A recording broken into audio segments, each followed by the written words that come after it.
Have you ever signed a building contract and noticed terms like prime costs or provisional sum? Most people just skim over them, but these two little phrases could make the difference between your dream build staying on budget or blowing out by tens of thousands. Let's break it down. Hi, I'm Hayder Shakara, Director of Becker Watt Lawyers, and we specialize in construction law. Every week we deal with builders, contractors, and homeowners who end up in disputes because of one thing, not really understanding what's in their contract. Today, I want to explain what prime cost items and provisional sums actually mean, how they affect your build, and what to look out for before you sign. Let's start with prime cost items or PC items. These are allowances in your building contract for things you'll choose later, like taps, tiles, or appliances.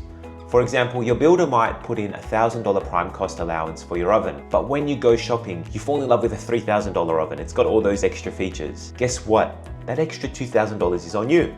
The builder isn't trying to trick you here. PC items are actually a fair way to deal with things you haven't decided on yet. But the key is to make sure those allowances are realistic.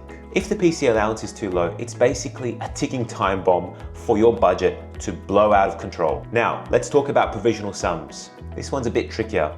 Provisional sums are estimates for work where the builder doesn't yet know the exact cost, like excavation, rock removal, or site works. For example, your builder might get a provisional sum of $10,000 for excavation, but once they start digging, they hit rock and suddenly the excavation costs $30,000. And yes, that $20,000 usually comes out of your pocket. This is where a lot of disputes start because clients feel like they've been blindsided, but technically it was there in the contract under provisional sum. So why does this matter?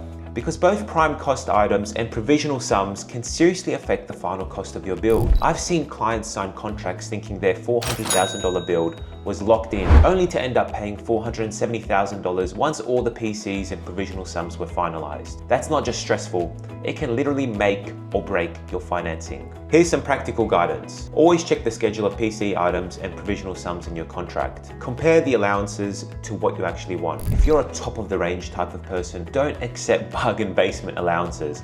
Ask your builder how they calculated the provisional sums. Are they based on real quotes or are they just rough guesses? And most importantly, get advice before you sign. A construction lawyer can explain what's fair and what might be risky. So here's the takeaway. Prime cost items and provisional sums aren't bad things, but they can cause major headaches if you don't understand them. If you're about to sign a building contract, take the time to check those allowances, ask the right questions, and get the proper advice. If you found this video helpful, hit subscribe, give it a like, and drop your questions in the comments. And if you need clear advice before signing a contract, reach out to us at Becker Watt Lawyers. It's always better to know your rights before the dispute begins.